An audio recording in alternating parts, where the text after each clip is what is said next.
राजस्थान में हर साल मासूम बच्चे खुले बोरवेल, सूखे कुओं, तालाबों और नदियों में समा रहे हैं।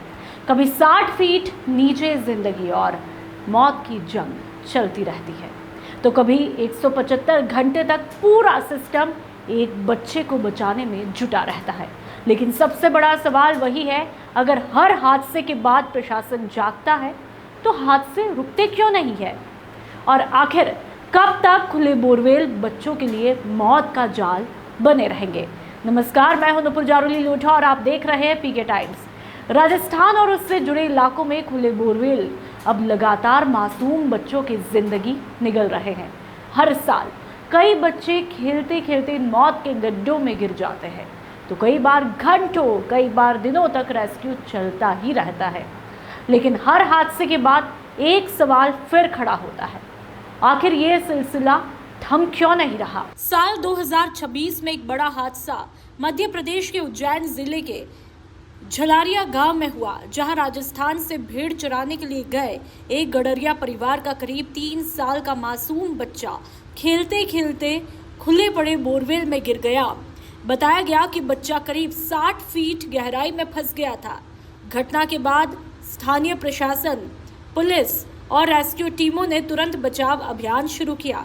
लेकिन इस हादसे ने फिर वही सवाल खड़ा किया कि आखिर खुले बोरवेल अब तक बंद क्यों नहीं किए गए। सबसे चिंता की बात तो ये है कि ये कोई पहली घटना नहीं है। राजस्थान में हर साल खुले बोरवेल और जल स्रोतों में डूबने से कई बच्चों की मौत हो जाती है।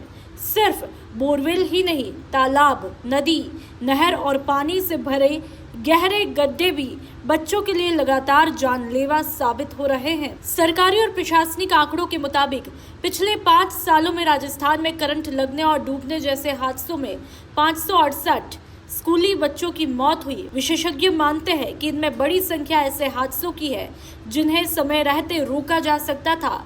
ग्रामीण इलाकों में खुले बोरवेल, बिना सुरक्षा वाले कुएं और असुरक्षित जल स्रोत आज भी बड़ी समस्या बने हुए हैं। साल 2025 में भी राजस्थान में कई दर्दनाक बोरवेल हादसे सामने आए। फरवरी 2025 में झालावाड़ जिले के डग थाना क्षेत्र के पारल गांव में 5 साल का मासूम प्रहलाद अपने खेत में खेलते समय 32 फीट गहरे खुले बोरवेल में गिर गया था। उस वक्त उसके माता पिता पास ही खेत में गेहूं की कटाई कर रहे थे। घटना के बाद पूरे इलाके में अफरा तफरी मच गई और घंटों रेस्क्यू ऑपरेशन चला। इसी साल सितंबर में सीकर जिले के रिंगस इलाके में बोरवेल का पाइप ठीक करते समय मिट्टी ढह गई, जिसमें एक मजदूर करीब 40 फीट नीचे दब गया। इस घटना ने भी दिखाया कि सिर्फ बच्चे ही नहीं, बल्कि खुले और असुरक्षित बोरवेल मजदूरों और ग्रामीणों के लिए बड़ा खतरा बन चुके हैं। साल 2024 में कोटपुतली का चेतना हादसा पूरे देश में चर्चा का विषय बन चुका था। 3 साल की मासूम चेतना अपने पिता के खेत में खेलते खेलते 150 फीट गहरे बोरवेल में गिर गई थी। उसे बचाने के लिए एनडीआरएफ और एसडीआरएफ ने करीब 175 घंटे तक लगातार रेस्क्यू ऑपरेशन चलाया। इसे राजस्थान का सबसे लंबा और बड़ा बोरवेल रेस्क्यू माना गया। पूरे देश की नजरें उस गड्ढे पर टिकी थी, लेकिन इस हादसे ने सिस्टम की तैयारी और लापरवाही दोनों को सवालों के घेरे में ला दिया। ग्रामीण इलाकों में आज भी हजारों खुले बोरवेल बिना ढक्कन के ही पड़े हैं।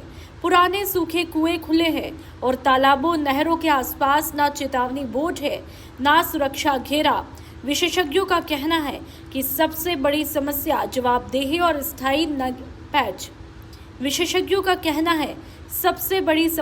जवाबदेही और स्थायी निगरानी की कमी है। हादसे के बाद कार्रवाई की बात जरूर होती है, लेकिन कुछ दिन बाद सब कुछ फिर पहले जैसा हो जाता है। हर साल मासूम बच्चों की मौत के बाद कुछ दिन तक पूरे सिस्टम में हलचल रहती है। रेस्क्यू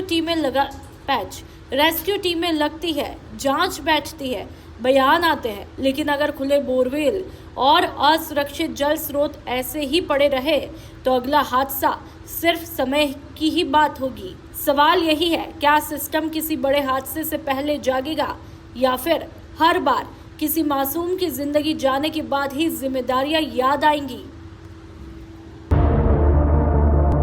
मरुधरा से खुद को जोड़ने के लिए सब्सक्राइब करें और बने रहें पीके टाइम्स के साथ।